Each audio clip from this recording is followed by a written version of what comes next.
Hi everyone, स्वागत आहे तुमचं बात येतो बनती है या पॉडकास्ट शो मध्ये. आणि आज आपण आहोत अर्नेस्टो यांच्या सेटवर. मी तुमचा होस्ट सूर्यकांत आणि आज आपल्याला गेस्ट म्हणून लाभलेले आहेत दर्शन दामोदरजी. तर आज आपण दर्शन दामोदरजी यांच्यासोबत दिलखुलास चर्चा करणार आहोत.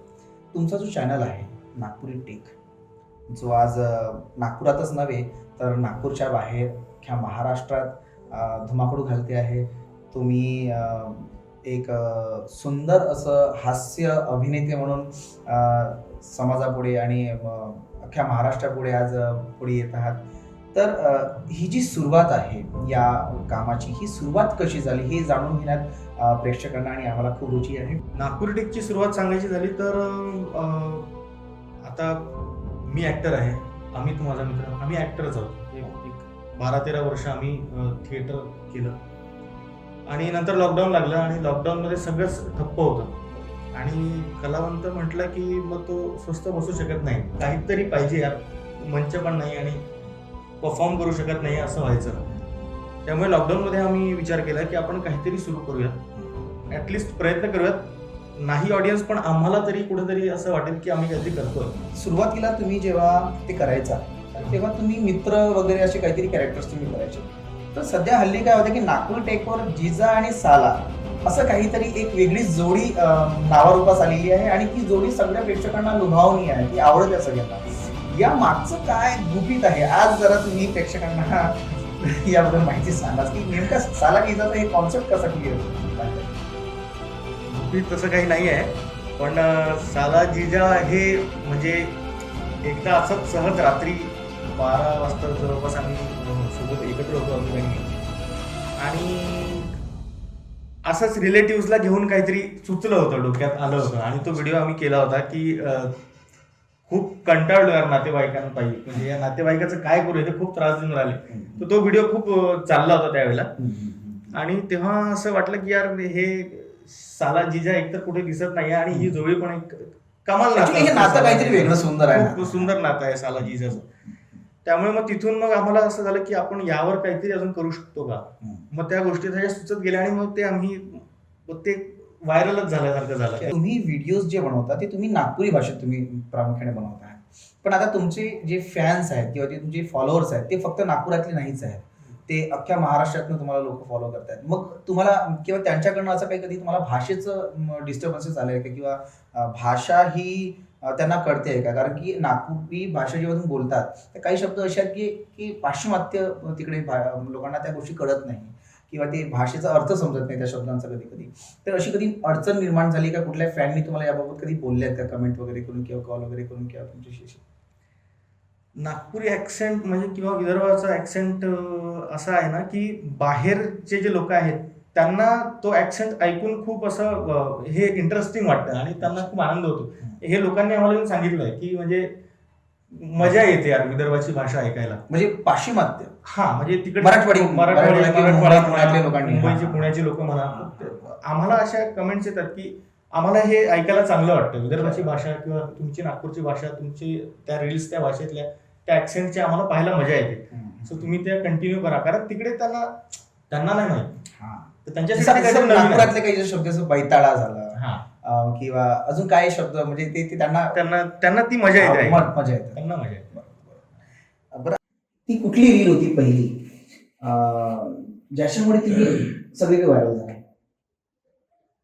युट्यूब व्हिडिओ एक लॉकडाऊन मध्ये आम्ही बनवलं होतं, मास्कवर चर्चा म्हणून. म्हणजे मास्क लोक घालत नव्हते त्यावेळेला, हलगर्जीपणा करत होते की मास्क घालत नव्हते किंवा मग ते अर्धच घालायचे, तोंडाच्या खाली असं ठेवायचे.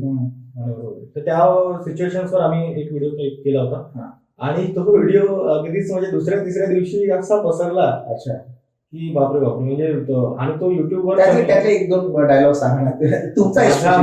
माझ्या ऍक्च्युली मिशीमुळे तो हे झाला होता आणि मी मिशीला धरूनच ते हे केलं होतं की मास्क माझा इथे होता.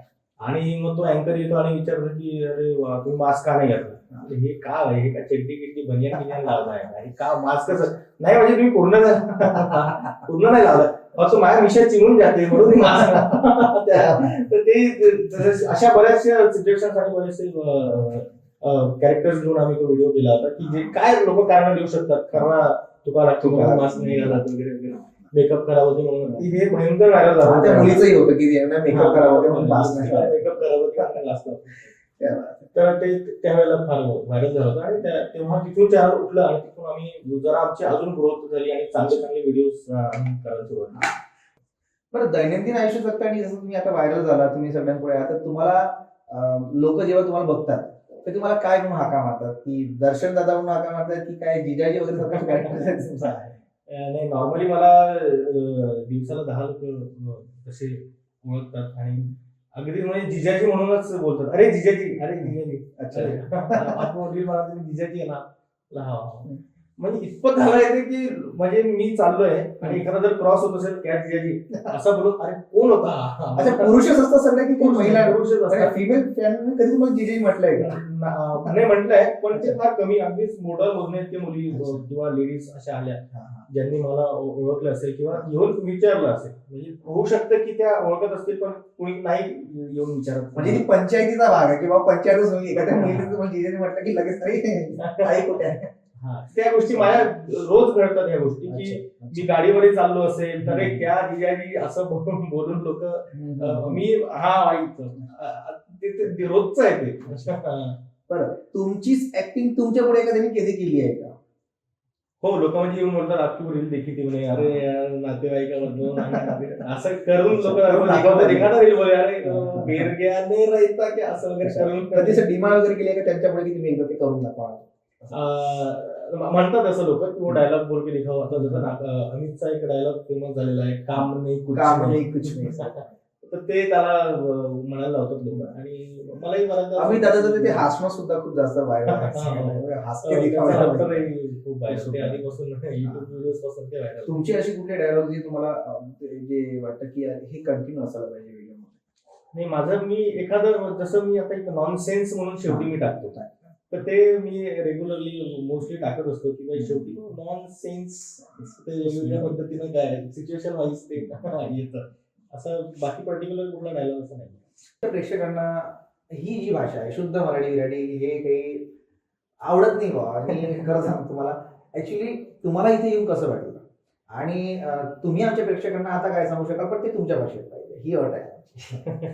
तुमच्या नागपुरी टेकमध्ये तुमच्या ऍसेंटमध्ये नागपुरी ऍसेंटमध्ये मला आमच्या प्रेक्षकांना सांगायचं आहे की इथे येऊन या बातें तो बनती हे पॉडकास्ट शो मध्ये तुम्हाला कसं वाटलं आणि तुमचा अनुभव कसा? नाही, खूप खूप धन्यवाद. तुम्ही मला म्हणजे मजा येते. म्हणजे आपण कसं आपण लोक आपल्याला कसं आहे का बाबा कोणतरी बनवलं आपल्याला गोष्टी गेल्या, मलाही तुमच्यासारखं बोलायला आवडते. तर ते एक वेगळी मजा येते. सो खूप खूप धन्यवाद आणि मजा आली मला गप्पा मारून. पण असं नॉर्मली गप्पा किंवा ह्या गप्पा ऑडियन्स पाहणार आहे हे आपल्याला जर माहित असलं तर थोडंसं माणूस बिचकते बा नाही. आता जरा सोफिस्टिकेटेड राहायचं आहे का जसं आहे तसंच राहायचं आहे. नाही पण आपली भाषा ती समाजापुढे आलीच पाहिजे, सरकारपुढे आलीच पाहिजे. तो आमचा मेन मोठो तोच आहे ना, म्हणून आम्ही त्या आपल्याच भाषेत व्हिडिओ बनवतो. आता मला असं वाटतं की नागपूरवर वेगळी डिक्शनरी बनणार आहे. बिचकते बैताडा वगैरे सगळे शब्द त्यामध्ये येऊन त्याचा अर्थ काय आहे हे समाजाला माहिती झालं पाहिजे. पण आता तुम्ही ही दुरा हाती घ्या आणि आपल्या भाषेत ही जी शब्द आहे जी शब्द जी आता नवीन शब्द रचना करतोय किंवा नवीन काहीतरी आपण आता डिक्शनरी बनवतो आहे नागपूरची त्या डिक्शनरीचा शब्द ऍड होऊ द्यायला तुमचे. नक्कीच नक्कीच नक्कीच. तर थँक्यू सो मच. बातें तो बनती है विथ अरनेस्ट टू या शो मध्ये मला बोलवलं आणि ऑडियन्सला सांगेन की तुमच्या भाषेत म्हणजे पूर्ण गोष्टी ऐकायच्या असेल पूर्ण व्हिडिओ पाहायचा असेल तर बातें तो बनती है विथ अरनेस्ट टू या चॅनलला सबस्क्राईब करा, इंस्टाग्रामवर जाऊन फॉलो करा आणि असेच नवनवीन व्हिडिओज आणि नवनवीन लोकांच्या मुलाखती पाहायला तुम्हाला मजा येईल. तर सबस्क्राईब करून ठेवा आणि नोटिफिकेशन आले की लगेच व्हिडिओ पाहायचा.